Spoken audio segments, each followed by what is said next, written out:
Je suis heureux d'être là et de pouvoir partager la parole de Dieu avec vous. C'est vraiment un plaisir et un honneur. Merci à votre pasteur pour sa confiance. Et je suis heureux de voir l'église remplie. Hein. Gloire à Dieu. Hein. C'est beau. Merci Seigneur. On est heureux de pouvoir se réunir pour louer le Seigneur. Avant de commencer à rentrer directement dans mon message, je voudrais vous partager une petite expérience que j'ai vécue il n'y a pas trop longtemps. En novembre cette année, je suis parti au Sénégal pour la première fois en mission avec une équipe. Et donc, on a eu l'occasion de prêcher l'évangile dans des villages en brousse, de voir le Seigneur agir. Et ça, c'était incroyable, c'était extraordinaire. Et à un moment donné, j'ai vécu une expérience un peu particulière.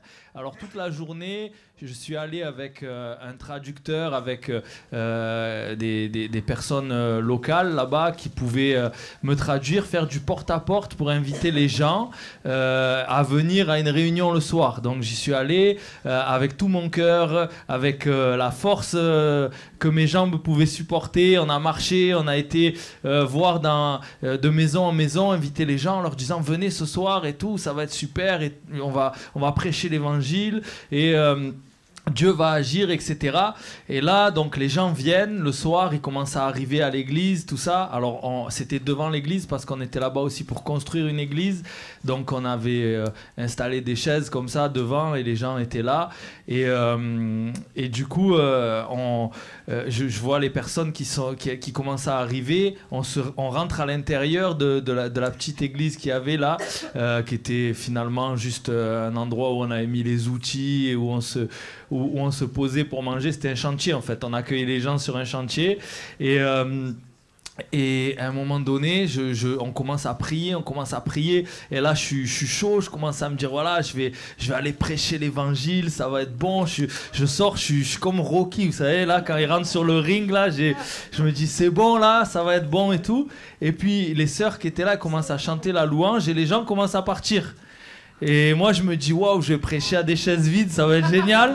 J'étais bouillant, je me dis je vais prêcher à personne, ça va être incroyable. Et finalement les gens commençaient à partir parce que je crois que c'était l'heure de manger ou peut-être ils avaient pas aimé les chants chrétiens, j'en sais rien. Alors moi je me dis, donc le pasteur qui est là, il me dit vas-y prends le micro, commence à prêcher. Et je commence à prêcher, les gens s'arrêtent genre 2 secondes et puis ils s'en vont comme ça.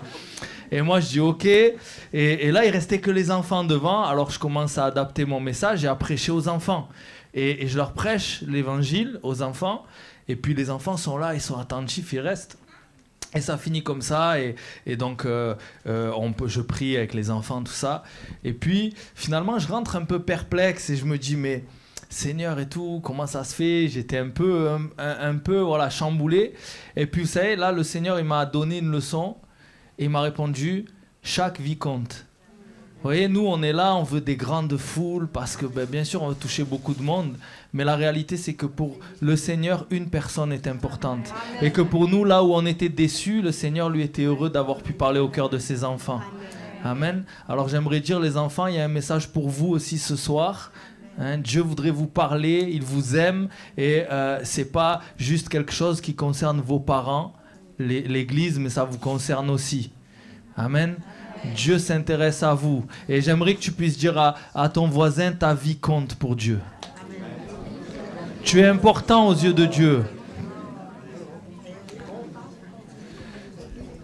Alléluia. Merci Seigneur. C'est beau de voir comment on est important pour Dieu. Hein? Dieu nous a tellement aimés qu'il a donné son Fils pour nous.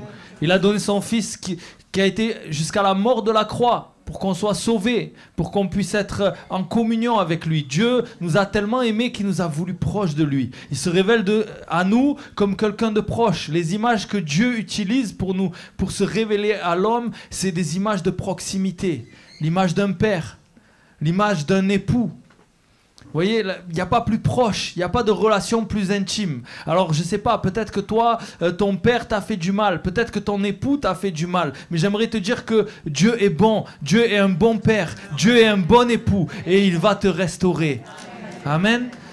Aujourd'hui, Dieu voudrait te restaurer. C'est vraiment la pensée que j'avais. On va lire ensemble le passage qui nous parle dans Luc chapitre 15, versets 11 à 31, de deux fils qui avaient besoin eux aussi d'être restaurés. Cette parabole, elle est connue sous le nom de la parabole du fils prodigue. Mais moi, je vois ici deux fils qui avaient besoin d'être restaurés par le Père.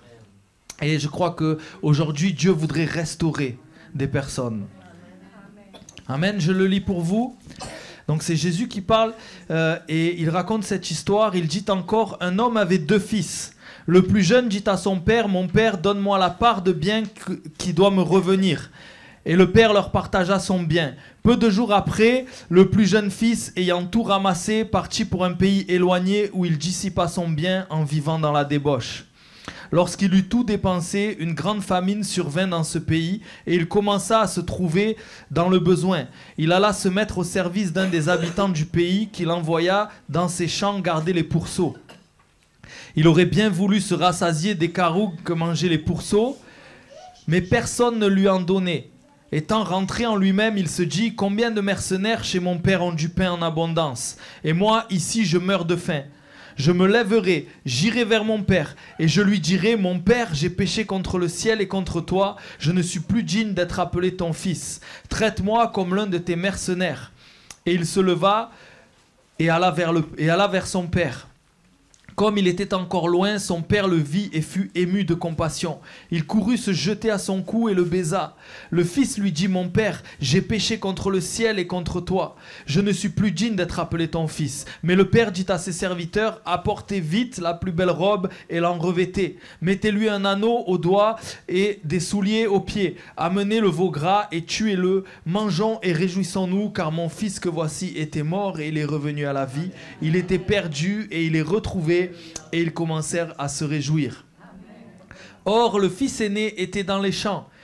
Lorsqu'il revint et approcha de la maison, il entendit la musique et les danses. Il appela un de ses serviteurs et lui demanda ce que c'était. Ce serviteur lui dit, ton frère est de retour. Et parce qu'il l'a retrouvé en bonne santé, ton père a tué le veau gras. Il se mit en colère et ne voulut pas entrer.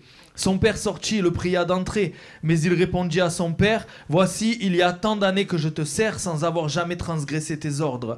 Et jamais tu ne m'as donné un chevreau pour que je me réjouisse avec mes amis. Et quand ton fils est arrivé, celui qui a mangé ton bien avec des prostituées, et c'est pour lui que tu as tué le veau gras. Mon enfant, lui dit le père, tu es toujours avec moi, et tout ce que j'ai est à toi. Mais il fallait bien s'égayer et se réjouir, parce que ton frère que voici était mort, et qu'il est revenu à la vie, parce qu'il était perdu et qu'il est retrouvé. Amen. Amen. Gloire à Dieu. Dans cette histoire, on voit donc ces deux fils et ce père qui est là. Et Jésus va donner cette parabole pour nous parler de l'amour du Père. Un amour qui restaure, un amour qui accueille celui qui est perdu. Et quelque part, le contexte, c'est des pharisiens, des chefs religieux qui sont là et qui vont se plaindre en disant « Mais cet homme accueille des gens de mauvaise vie. » Vous voyez, la religion, elle nous dit « Reste loin des gens de mauvaise vie. » Mais Jésus, lui, les accueille. Jésus dit « Mais c'est pour eux que je suis mort. C'est pour eux que j'ai donné ma vie. » Il dit « Je ne suis pas venu pour appeler des justes, mais pour appeler des pécheurs à la repentance. Et il y a plus de joie dans le ciel pour un pécheur qui se repent que pour 99 justes qui n'ont pas besoin de repentance. Dieu aime le pécheur qui se repent. Dieu aime le pécheur tout court, mais Dieu aime trop le pécheur pour le laisser dans son état. Et j'aimerais, avant de vous parler du fils prodigue, celui qui est parti loin de la maison et qui est revenu, j'aimerais vous parler de ce deuxième fils. Ce fils qui est là, qui est resté dans la maison, et quelque part, ça me fait penser quelquefois un peu à nous. Avouons-le. Je sais pas, il y a des enfants de Dieu ici, il y a des gens qui ont donné leur vie à Jésus, il y a des serviteurs, des gens qui servent le Seigneur. Ok, parfois on est un peu comme ce fils, ok, on ne devrait pas, mais parfois on est un peu comme lui. On est là, on sert le Seigneur. Lui, il est là, il sert le Seigneur. Il est dans cette habitude-là de servir le Seigneur, enfin de servir le Père dans la parabole. Et il va dire quelque chose d'intéressant. Il va dire « Tu ne m'as jamais rien donné ». Et ce qui est intéressant, c'est la parole que le Père lui dit. Le Père, lui dit « Tu es toujours avec moi et tout ce que j'ai est à toi ». Vous voyez ce contraste, en fait, entre le reproche du Fils « Tu ne m'as jamais rien donné » et il dit « Mais tout est à toi ». Vous voyez cette différence ? Et je crois qu'il avait besoin, ce fils, d'être restauré dans son identité. Il avait oublié qu'il était fils, il avait oublié qu'il était héritier. Il avait oublié que tout ce qui était là, c'était à lui. Il dit à son père, tu ne m'as rien donné parce qu'il se comporte comme un esclave. Il se comporte comme un employé dans la maison. Quelqu'un qui travaille pour avoir un salaire. Il lui dit, mais moi, j'ai travaillé depuis tant d'années pour toi avec fidélité et tu m'as jamais rien donné. Quelque part, il dit, mais moi, je mérite quelque chose. Il est dans cette logique légaliste un petit peu. Vous voyez, je fais des choses pour mériter. Mais la Bible nous dit que peu importe ce qu'on fait, ça ne sera jamais assez. Mais que Dieu est un Dieu qui donne gratuitement. Dieu ne cherche pas des esclaves. Dieu ne cherche pas des employés qui vont être rémunérés. Dieu cherche des enfants qu'il veut adopter et en faire ses héritiers. Et la réalité, c'est que ce fils-là, il est trop peu reconnaissant pour ce qu'il a alors qu'il a tout. Et nous aussi, parfois, on est comme ça. On est trop peu conscient de ce qu'on a. On est là à dire, Seigneur, tu m'as pas donné. On est aigri dans notre cœur. Regarde, Seigneur, je te sers avec fidélité. Et elle, tu lui donnes un mari. Et moi, tu m'as rien donné. Seigneur, moi, je fais ça avec fidélité. Mais l'autre, il est dans la joie, etc. Et moi, je suis là, je suis triste, je suis dans la galère, je suis toujours dans les problèmes. Et Dieu te dit, mais mon enfant, tu es toujours avec moi. Et tout ce que j'ai est à toi. Et la réalité, c'est que finalement, ce fils-là, il va tellement être aigri que quand il va entendre la joie, ça va l'énerver. Il va entendre la fête, les danses, et il va se mettre en colère. Au lieu de se réjouir, il va se mettre en colère. Et vous savez, quand on est comme ça, quand on est dans cet état où on perd notre identité, où on perd la réalité de qui on est, finalement, on commence à être jaloux, à être énervé des gens qui sont dans la joie. Ça chante, ça danse, ça loue le Seigneur. Et nous, on est aigris, on est là et on commence à critiquer. On est amer. Vous connaissez ça? Des gens qui sont là et qui font que critiquer. Ils disent qu'ils aiment le Seigneur, mais ils critiquent. Mais Dieu ne nous appelle pas à critiquer. Dieu nous appelle à aimer. Dieu nous appelle à bénir. Dieu nous appelle à nous réjouir. Amen. Parce qu'il est bon, notre Dieu. Et souvent, on peut être dans une vie finalement de chrétien un petit peu, on va dire, au minimum. Et il y a ce verset dans Galates chapitre 4, verset 7 qui dit « Tu n'es plus esclave, mais fils. Et si tu es fils, tu es aussi héritier par la grâce de Dieu. » Amen. Ça, c'est notre identité. Nous ne sommes plus des esclaves, nous sommes des enfants de Dieu, des héritiers. Et parfois, on ne se comporte pas avec notre identité. La Bible, c'est notre carte d'identité. La Bible, elle nous révèle qui nous sommes. Lorsque je lis la Bible, je vois ce que Dieu dit de moi. Et vous voyez, la Bible dit que j'ai reçu une nouvelle nature. Je suis une nouvelle créature. J'ai reçu une nouvelle identité en Jésus-Christ. Et lorsque, finalement... je vais vous donner une image. Vous connaissez, on connaît tous, dans cette image du papillon, quand au départ c'est une chenille, il rentre dans sa chrysalide là, et puis ça devient un papillon. Voyez. Donc c'est en fait comme un processus dans sa vie. À un moment donné, la chenille elle rampe sur le ventre, puis après elle rentre dans son cocon là, et puis quand elle sort du cocon, elle vole parce qu'elle a des ailes, c'est comme une nouvelle créature. C'est comme si c'était devenu une autre créature en fait. Hein. On voit un insecte qui rampe et puis d'un coup on voit un autre insecte qui vole. Et si je vois un papillon qui continue à ramper sur le ventre comme une chenille, je vais trouver ça bizarre. Vous êtes d'accord avec moi? Parce que c'est pas normal. Ça ne correspond pas à la nouvelle nature que cet insecte a reçue. Et des fois, nous, on est des papillons qui continuent à ramper sur le sol. On ne comprend pas la nouvelle nature qu'on a reçue en Jésus. C'est pour ça qu'on continue d'être esclaves de nos addictions. C'est pour ça qu'on continue de manifester le tempérament qu'on avait avant. C'est pour ça qu'on continue à être aigri, à être en colère, qu'on continue à être violent, qu'on continue à se comporter avec l'amour du monde parce qu'on n'a pas réalisé qu'on a reçu une nouvelle nature. Et on doit manifester cette nouvelle nature en Jésus-Christ. Médite ce que Dieu dit de toi. Si tu as donné ta vie à Jésus, tu es une nouvelle créature et tu es appelé à revêtir l'homme nouveau, à revêtir la femme nouvelle que tu es. Amen. Revêt ta nouvelle nature. Amen. La parole de Dieu nous donne notre identité. Et j'aimerais maintenant vous parler finalement de ce deuxième fils. Je crois que ce deuxième fils, il était un petit peu, enfin le fils prodigue, il était un petit peu comme, un petit peu dans le même état que son frère avant. Il n'avait pas réalisé tout ce qu'il avait dans la maison. Et lui, il croit qu'il va faire un bon coup. Il dit, je vais aller demander à mon père la part de l'héritage qui me revient. Yes! Mais en fait, si on calcule, moi je suis pas bon en maths. Il y a des gens qui sont bons en maths là ou pas? Moi je suis vraiment nul en maths. Vincent, t'es bon en maths toi? Ok, vas-y, je te donne un calcul. Non, je rigole. Non, moi je suis pas bon en maths. Mais je comprends que là, il est perdant dans l'histoire, le gars. Parce qu'il a tout, et finalement, il part juste avec une part. Je me dis, c'est pas... Lui, il croit qu'il s'est enrichi, mais en fait, il s'est appauvri. Parce qu'au final, il part juste avec une partie de l'héritage, alors qu'il peut jouir de tout dans la maison, tant qu'il y est. Tant qu'il est dans la maison, il veut un truc, il prend, il fait, voilà, il n'y a pas de souci, il est dans la maison. Le père, il dit à son fils, tout ce qui est là, c'est à toi. Et lui, non, il dit, je vais faire un bon coup, je vais prendre l'argent qui me revient et je vais partir. Et au final, il part dans un pays lointain, un pays étranger. Et vous savez, il croit qu'il va vivre sa best life, il croit que ça va être le top et tout. Mais en fait, l'histoire nous montre qu'il va déchanter. Et vous savez, des fois, on croit, quand on est enfant de chrétien, etc., ou quand on est dans l'église depuis longtemps, on est tenté de dire, peut-être que dehors, quand on a perdu son identité de vue, quand on n'arrive plus à se réjouir de la grâce de Dieu, de la présence de Dieu, quand on ne réalise plus le privilège qu'on a d'être dans la maison de Dieu, quand on est dans la maison du Père mais qu'on ne réalise plus que tout est à nous, on peut être tenté d'aller voir dehors en disant mais peut-être que finalement c'est bien là-bas. Finalement là-bas, les gars ils sont bien, les filles elles sont bien, ils sont dans la liberté. Mais ça c'est faux, ça c'est un mensonge du diable. La liberté elle est en Jésus-Christ. La liberté elle n'est pas dans le monde. Ça c'est l'esclavage. Ça c'est l'esclavage. C'est être dans une prison et croire que c'est le paradis. Mais c'est pas ça. C'est pas ça que Dieu veut pour nous. Et finalement on voit qu'il va dire à son père, donc donne-moi la part de bien qui doit me revenir. Et leur père leur partagea son bien. Et ça, c'est beau parce que le père, il le laisse partir. Le père, il a le cœur brisé, ça j'en suis sûr.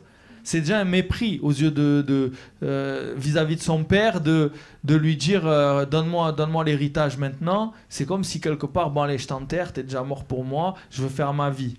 Je m'affranchis de ton autorité, je veux plus rien savoir de toi et je pars faire ma vie.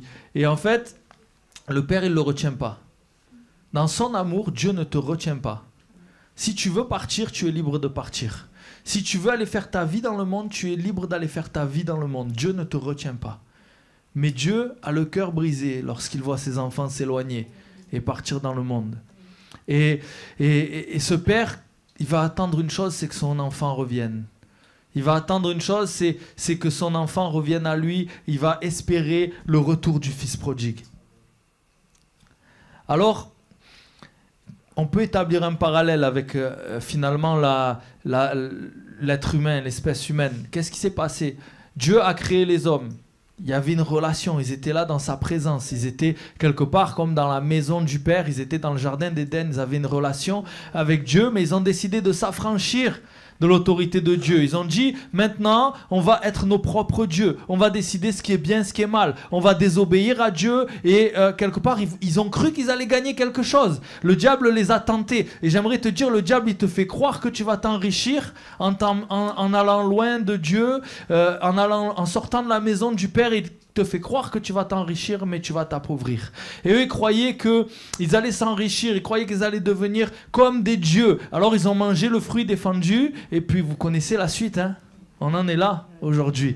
Les guerres, la famine, les meurtres, les viols, etc., etc. Toutes les choses mauvaises que Dieu ne veut pas. Et aujourd'hui, quelqu'un m'a dit, mais pourquoi, si Dieu existe, pourquoi il y a tout ça? On vous l'a déjà dit, ça? Si Dieu existe, pourquoi il y a tout ça? Mais j'ai dit, mais Dieu, il a dit aux gens de ne pas le faire. Jésus a dit, tout se résume à aime ton Dieu de tout ton cœur, de toute ta force, de toute ta pensée et aime ton prochain comme toi-même. Si tout le monde vivait ça, la terre ce serait le paradis. Ok? Juste si les gens écoutaient simplement ce que Dieu voulait pour eux, la terre ce serait le paradis.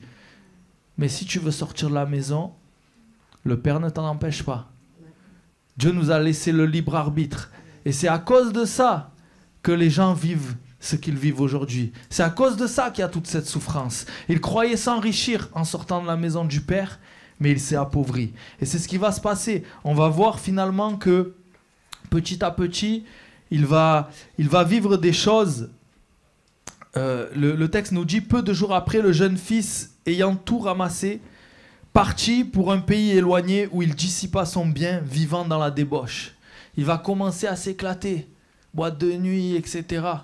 Il va partir à droite, à gauche dans la débauche, il va dépenser. Et à un moment donné, il va commencer à s'appauvrir. Et la Bible nous dit que lorsqu'il eut tout dépensé, une grande famine survint dans ce pays et il commença à se trouver dans le besoin. Lorsqu'il a tout dépensé, comme par hasard, là il y a la famine qui arrive. Vous voyez? Et le problème c'est quoi? C'est que, en fait, quand tu vis dans le monde comme ça, quand tu es sans Dieu, tant que tu es dans le plaisir et tout, tu te fais plaisir, c'est bon, ça marche, ça fonctionne et tout. Mais quand il arrive un problème, vers qui tu vas te tourner? Vers qui tu vas te tourner? Tu es sans espoir. Les gens dans le monde sont sans espoir. Ça marche, ils se soucient de personne.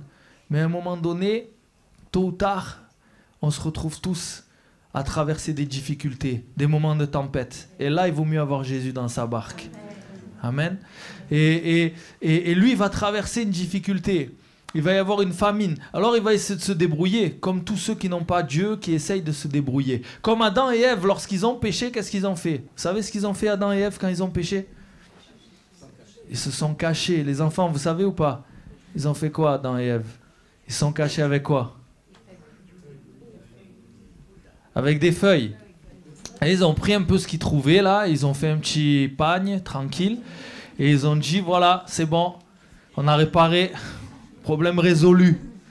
Ils ont vu qu'ils étaient nus et ils ont dit hop là, on fait comme on peut. Et ça, c'est l'image un petit peu de la religion, de la loi, c'est un petit peu notre morale à nous, c'est un petit peu la débrouillardise qu'on peut faire. On essaye de faire avec nos propres forces pour se cacher, pour cacher notre péché. Vous voyez, alors on essaye un peu de diminuer la gravité du péché, c'est pas si grave et tout, etc. On essaye un petit peu de bricoler, mais ça marche pas. Dieu dit c'est insuffisant. La loi, ça suffit pas pour te donner le ciel. C'est comme si tu essayais de grimper au ciel avec une échelle. C'est pas possible. Il faut que Dieu t'envoie une corde, sinon tu pourras jamais l'atteindre, tu vois. Et Jésus est descendu. Jésus est descendu parmi nous. Il est venu, il a vécu une vie parfaite, il a donné sa vie sur la croix. Son sang a coulé pour qu'on puisse être sauvé. Ça, c'est suffisant. Le reste, c'est insuffisant. Et c'est ce qui s'est passé dans le jardin d'Éden. Ils ont essayé de se faire des petits habits de feuilles. Dieu a dit, non, ça suffit pas. Et alors, Dieu a fait quoi? Il leur a fait des habits de peau, des vêtements de peau. Et pour qu'il y ait des vêtements de peau, il faut qu'il y ait un animal qui ait payé le prix. Il faut qu'il y ait une victime innocente qui ait donné sa vie pour couvrir la nudité de ceux qui avaient péché. Et déjà là, on a une image du sacrifice de Jésus.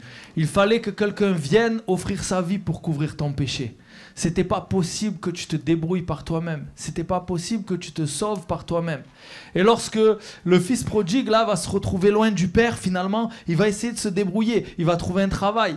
Il va aller voir dans ce pays-là où il est un travail et lui qui est juif va se retrouver à garder les cochons. Vous voyez, le best travail. À mon avis, quand il est parti de la maison du père, c'était pas à ça qu'il pensait. Je suis sûr certain, c'était pas ça son plan. Il s'est pas dit tiens, je vais me retrouver à garder les cochons, ça va être super. Et il se retrouve là à garder les cochons et même il convoite la nourriture des cochons. Il dit bah, ça a l'air bon. Et personne ne lui en donnait. Peut-être que toi, tu es dans cette situation aussi, où tu es dans la détresse, tu es dans la difficulté, et tu dis, personne ne peut rien faire pour moi. Personne ne peut rien faire pour moi. Et ça, c'est la vérité. Il y a des fois, personne ne te comprend. Il y a des fois, tu traverses des situations, les gens ils te disent, mais ça va aller, ils te mettent une claque dans le dos, et vas-y, on repart. Et toi, tu dis, mais personne ne me comprend. Même le pasteur, qu'est-ce qu'il raconte? Il me comprend, lui. Il ne comprend pas ce que je traverse. Et c'est la réalité. Des fois, on ne comprend pas ce que tu traverses, mais Dieu, lui, comprend. Et si personne n'est là pour toi, j'aimerais te dire que Dieu est là pour toi. Dieu est là pour toi. Et c'est ce qui va se passer. Lorsque personne ne sera là pour lui, il va réfléchir en lui-même. Et là, il va avoir comme un éclair de génie, une illumination. Il va dire, je me lèverai. J'irai vers mon Père et je lui dirai, mon Père, j'ai péché contre le ciel et contre toi. Je ne suis plus digne d'être appelé ton fils. Traite-moi comme l'un de tes mercenaires. Et ouais, parce qu'il se dit, finalement, bon, ok, j'ai claqué toute ma part d'héritage. Ok. Mais si je vais me présenter comme un employé, peut-être que mon père il peut me payer et je gagnerai mieux que là en gardant les cochons et ma situation elle sera mieux parce qu'il dit les employés dans la maison de mon père ils sont mieux traités que moi là, donc il se dit je vais y aller, je vais demander pardon, mais il est encore dans sa logique de je vais réparer un peu à ma manière, il a encore un petit peu de ouais je vais essayer de gagner mon pain quoi. Parce qu'il sait que son père est bon, mais il ne sait pas encore à quel point. Et j'aimerais te poser la question, sais-tu à quel point ton père est bon? Peut-être que tu as dit, j'ai goûté à la grâce de Dieu et j'ai lâché la main du Seigneur. Est-ce qu'il pourra me pardonner? Est-ce qu'il pourra faire quelque chose? Moi, j'ai pas grandi dans une famille chrétienne. Les enfants, vous avez de la chance de grandir dans une famille chrétienne. C'est incroyable. Vous imaginez même pas, vous convoitez le monde, mais c'est une folie, les amis, c'est une folie. Vous regardez les gens dans la boue des cochons, là, et vous dites, oh, ça a l'air trop bien. Moi, j'ai pas eu cette chance de grandir dans une famille chrétienne. Et mes parents se sont séparés à l'adolescence. Ma mère a perdu le contrôle sur moi. J'ai commencé à fumer du shit. J'ai commencé à sortir. J'ai commencé à aller dans des boîtes de nuit. J'ai commencé à boire. J'ai commencé à faire les 400 coups. Je suis rentré dans un groupe de rap. J'habitais à Marseille, donc c'était un peu voilà, le truc et tout. Et je suis rentré dans un groupe de rap. Alors j'étais là, on faisait les mecs, ouais, on faisait des clips, fumettes, buvettes. Je croyais que c'était ça la vie. Sauf que la réalité, quand je me retrouvais seul, j'étais mal. Et c'est pour ça que je me retrouvais jamais seul. J'étais tout le temps avec mes potes, j'étais tout le temps entouré. On vivait, on faisait tout ensemble, on dormait dans la même maison. Je faisais venir mes amis chez moi. Je disais vas-y et tout. Mais la réalité, c'est au fond de moi, je me sentais mal. Je me sentais mal et je disais mais il y a quelque chose de plus. C'est pas possible, c'est ça la vie. Pourtant, humainement, j'avais ce que je voulais en fait. J'avais ce que je voulais. J'avais des amis. Ce qui me faisait plaisir, boire, fumer, faire la fête, tout ça et tout, convoiter les filles, tout ça, ben c'était, je pouvais pas dire que j'avais pas ce que je voulais. Mais j'étais mal. Je travaillais, je faisais, voilà, on pouvait pas dire que je manquais de quoi que ce soit. J'avais ce que je voulais, mais j'étais mal. Et je me disais, c'est pas possible, il y a plus que ça. Il y a plus que ça. Je me sentais comme dans cette boue là, comme ce fils prodigue. Et un jour, j'ai commencé à chercher Dieu. Je vous la fais version courte, sinon il faut qu'on reste la soirée. Mais j'ai commencé à chercher Dieu. Et étape par étape, Dieu s'est révélé à moi jusqu'à un moment donné où j'ai crié à Dieu. Et je lui ai dit, Seigneur, parce que moi je savais que Dieu existait. Il avait manifesté sa puissance dans ma vie. À chaque fois que je le cherchais, il y avait des choses qui se passaient. Je ne savais pas s'il était chez les chrétiens ou ailleurs, ça je ne savais pas. Mais je savais que Dieu existait. Et ce que je savais, du peu des amis religieux que j'avais, là, des musulmans, des juifs, des bouddhistes, tout ça, je savais que ma vie, elle n'était pas en règle. Ça, je savais. Et je disais, mais en fait, si je meurs là, c'est cuit pour moi. Je vais en enfer. Et je rêvais de ça, je n'étais pas bien. Je commençais à me dire, c'est chaud, je vais aller en enfer. Et comment je vais faire pour sortir de là, moi? Et un jour, j'ai crié à Dieu. J'ai dit, Seigneur, si tu veux de moi. Moi, je ne savais pas s'il était bon à ce point. J'étais un peu dans ce truc-là. Au début, je me suis dit, comme le fils prodigue, je vais essayer d'arranger ma vie. Alors, j'ai essayé de changer. J'ai essayé d'arrêter de fumer le shit. Plusieurs fois, j'ai jeté le truc par la fenêtre. J'ai dit, ça y est, je fume plus. Ça y est, je suis déter. Je fais du sport et tout. Des fois, ça tenait même pas 1 heure. Des fois, j'ai jeté le truc, j'allais le chercher après. C'est vrai, c'est la réalité, je vous mens pas. Et en fait, j'étais là comme ça dans ce truc où je voyais que je ne pouvais pas changer ma nature. On peut pas naître de nouveau soi-même, c'est pas possible. Donc j'essayais finalement de ressembler à Jésus par mes propres forces, c'était impossible. Et donc j'étais là, je commençais à dire à Dieu et tout. Et un jour j'ai dit non, c'est mort, j'arriverai jamais. Et je dis écoute, Seigneur, viens me chercher. J'ai dit, si t'existes, je venais de me disputer avec quelqu'un, c'était en mode max, j'avais fait 3 jours de débauche et tout, là j'avais bu, on avait fait une fête et tout, et sur le retour je m'étais disputé avec quelqu'un, et je dis non, c'est bon, c'est pas possible que je vive comme ça. Je dis, Dieu, si tu veux me pardonner là, si tu veux me sortir de là, viens me chercher. Et ce même jour, il y a un ami à moi que j'avais perdu de vue qui m'appelle. Ça faisait 3 ans que je ne l'avais pas vu. Et il m'appelle et il me dit, écoute, si tu ne me vois pas depuis tout ce temps, c'est parce que j'ai donné ma vie à Jésus. Je lui dis, wow, pourquoi tu m'appelles pour me dire ça? Il ne savait pas la prière que je venais de faire.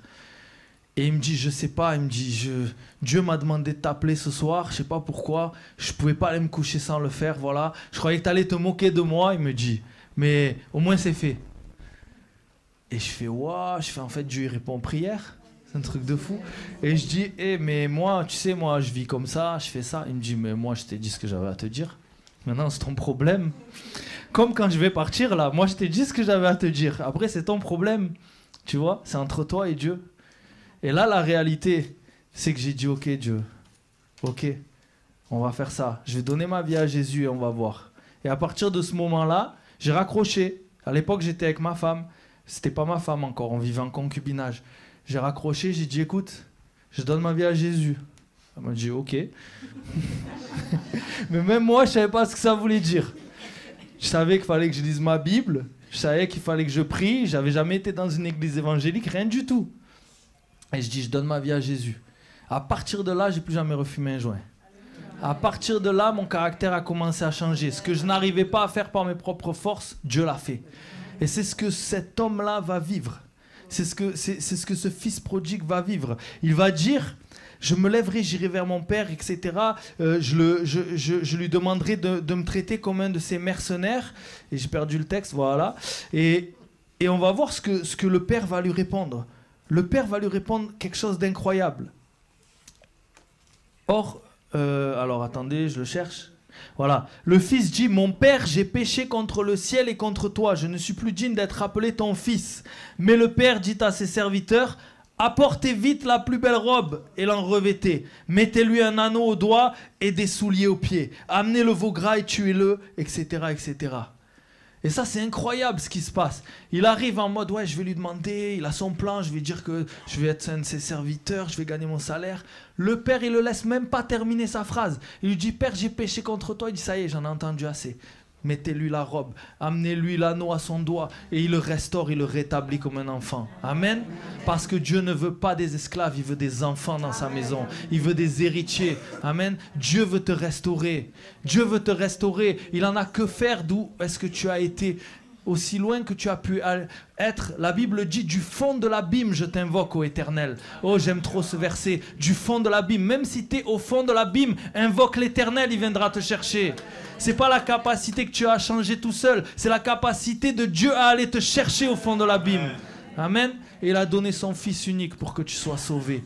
Dieu veut te rétablir. Dieu veut te restaurer. Dieu veut que tu rentres dans la maison et que tu sois un héritier. Et ce que j'aime, c'est que lorsque Dieu restaure quelqu'un, il le restaure entièrement. Peut-être je vais appeler les musiciens et je vais terminer comme ça. Il y a quelque chose d'incroyable. Il y a quelque chose d'incroyable dans la maison de Dieu. C'est que Dieu a une restauration pour tout ce que toi tu as pu détruire.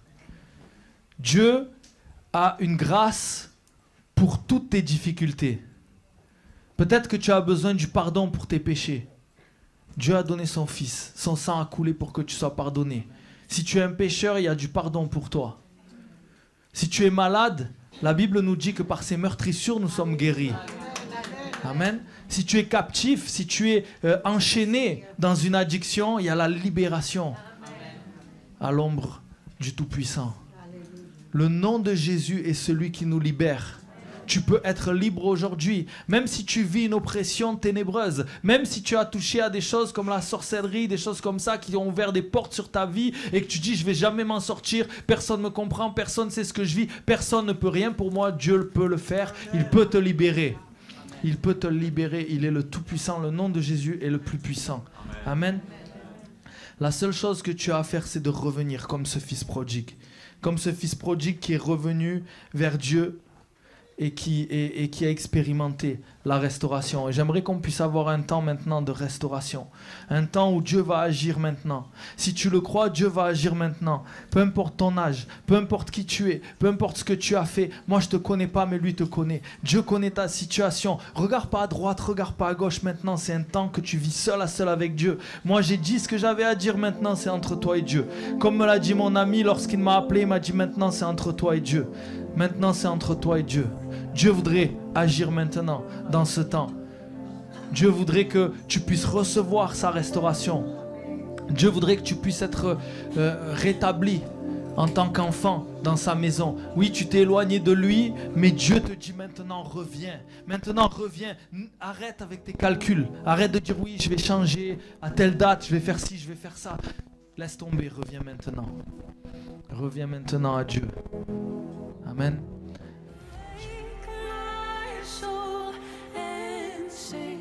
Sing his praise aloud. Sing his praise aloud. Oh, awake my soul and sing. Sing his praise aloud. Sing